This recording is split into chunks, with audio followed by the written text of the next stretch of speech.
नमस्कार और आप सभी का स्वागत है टेक्निया टीवी पर।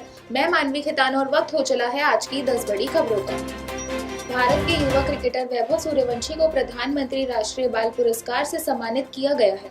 राष्ट्रपति द्रौपदी मुर्मू ने उन्हें विज्ञान भवन नई दिल्ली में यह पुरस्कार प्रदान किया। वैभव सूर्यवंशी ने सिर्फ 14 साल की उम्र में कई रिकॉर्ड अपने नाम किए हैं। उन्होंने आईपीएल में सबसे छोटे खिलाड़ी और सबसे तेज शतक लगाने का रिकॉर्ड बनाया है। वैभव बिहार के समस्तीपुर जिले में रहने वाले हैं। आईपीएल 2025 से उन्होंने अपने करियर की शुरुआत की है। दिल्ली सरकार ने छात्रों को डिजिटल शिक्षा से जोड़ने के लिए मुख्यमंत्री डिजिटल शिक्षा योजना को मंजूरी दे दी है। योजना एकेडमिक सेशन 2025-26 से लागू होगी। इसके तहत मेधावी छात्रों को फ्री लैपटॉप बांटे जाएंगे। योजना का कुल बजट 7.5 करोड़ रुपए तय किया गया है।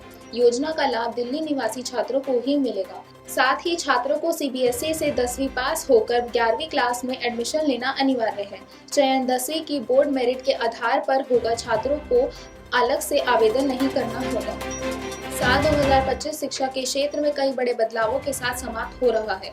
2025 के बजट में शिक्षा को देश की प्राथमिकता बनाया गया। इस दौरान शिक्षा मंत्रालय को 1,28,650 करोड़ रुपए का बजट मिला, जिसके तहत सभी सरकारी स्कूलों में इंटरनेट, अटल टिंकरिंग लैब्स और भारतीय भाषाओं में डिजिटल किताबें उपलब्ध कराई जाएगी। इसके अलावा आईआईटी और मेडिकल कॉलेजों में भी सीटें बढ़ाई गई हैं।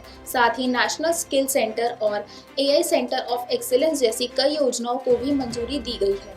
वही साल 2025 में रोजगार, व्यक्तिगत लर्निंग, डिजिटल, प्रैक्टिकल और रिसर्च केंद्रित शिक्षा जैसे विषयों पर खास जोर दिया गया है।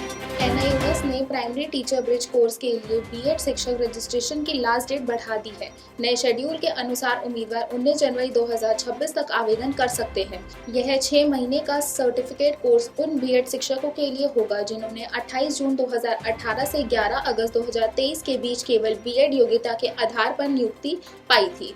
कोर्स पूरा न करने पर नियुक्ति रद्द हो सकती है। आवेदन एनआईओएस की आधिकारिक वेबसाइट के माध्यम से भरे जा रहे हैं। इग्नू ने जनवरी 2026 सेशन के ऑनलाइन कोर्स के लिए आवेदन प्रक्रिया शुरू कर दी है। इच्छुक उम्मीदवार 31 जनवरी 2026 तक इग्नू की वेबसाइट पर ऑनलाइन रजिस्ट्रेशन कर सकते हैं। आवेदन के लिए अपार आईडी अनिवार्य है। इग्नू के छात्रों को सभी जरूरी डॉक्यूमेंट्स अनिवार्य रूप से अपलोड करने की सलाह दी है। साथ ही स्पष्ट किया है कि आवेदन शुल्क किसी भी स्थिति में रिफंडेबल नहीं होगा। उम्मीदवारों को फॉर्म सबमिट करने के बाद प्रिंट या पीडीएफ को सुरक्षित रखने की सलाह दी है। केंद्रीय विद्यालय संगठन ने वर्ष 2025 के लिए टीजीटी, पीजीटी और अन्य पदों पर भर्तियों का नोटिफिकेशन जारी किया है।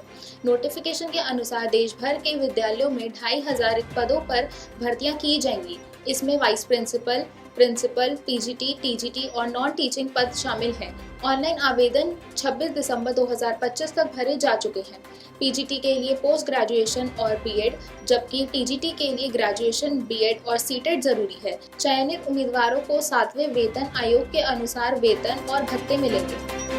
यूपी समाज कल्याण विभाग ने दशमोत्तर स्कॉलरशिप योजना 2025-26 के लिए नियम और समय सीमा में संशोधन किया है। इसके तहत जिन छात्रों को पहले किसी कारण से स्कॉलरशिप नहीं मिल पाई थी, वो दोबारा आवेदन कर सकते हैं।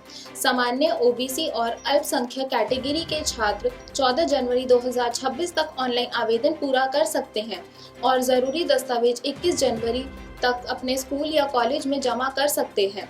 सत्यापन 27 जनवरी से 9 फरवरी तक पूरा होगा। स्कॉलरशिप 18 मार्च 2026 तक सीधे आधार बैंक खाते में जमा कर दी जाएंगी।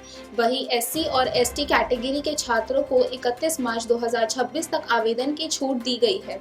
स्कॉलरशिप का अंतिम भुगतान 22 जून 2026 तक किया जाएगा। नेशनल टेस्टिंग एजेंसी साल 2026 से नीट और जेईई जैसे प्रमुख प्रवेश परीक्षाओं में फेस रिकॉग्निशन और लाइव फोटो कैप्चर सिस्टम लागू करेगा। इसका उद्देश्य परीक्षा प्रक्रिया को पारदर्शी बनाना और नकल या फर्जी उम्मीदवारों को रोकना है।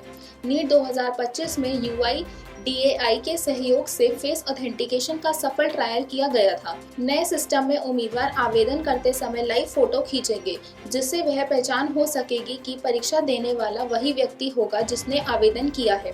फेस बायोमेट्रिक एआई तकनीक से चेहरों की विशेषताओं के आधार पर पहचान सत्यापित करता है। पश्चिम बंगाल मेडिकल काउंसलिंग कमेटी ने नीट पीजी काउंसलिंग 2025 के दूसरे राउंड का सीट आवंटन परिणाम जारी कर दिया है। इस राउंड में एमडी और एमसी पाठ्यक्रमों के लिए कुल 839 उम्मीदवारों को सीटें मिली हैं, जिनमें 3 एनआरआई स्टूडेंट शामिल हैं। उम्मीदवारों का चयन मेरिट और अन्य विकल्पों के आधार पर किया गया है। चयनित उम्मीदवारों को 26 से 30 दिसंबर 2025 के बीच कॉलेज में रिपोर्ट करना होगा। सेंट्रल वेयर हाउसिंग कॉरपोरेशन ने मैनेजमेंट ट्रेनिंग, अकाउंटेंट सुपरिटेंडेंट और जूनियर टेक्निकल असिस्टेंट परीक्षा के एडमिट कार्ड जारी कर दिए हैं। उम्मीदवार CWC की आधिकारिक वेबसाइट पर रजिस्ट्रेशन नंबर और पासवर्ड के जरिए एडमिट कार्ड डाउनलोड कर सकते हैं। इस भर्ती के जरिए कुल 179 पद भरे जाएंगे। अभ्यर्थियों को परीक्षा से पहले एडमिट कार्ड में दिए गए रोल नंबर, परीक्षा तिथि, समय और केंद्रों की जानकारी जांचने की सलाह दी गई है। परीक्षा में शामिल होने के लिए एडमिट कार्ड अनिवार्य होगा। आज के लिए बस इतना ही। देखते रहिए टेक्निया न्यूज। चैनल को लाइक, शेयर, सब्सक्राइब करें।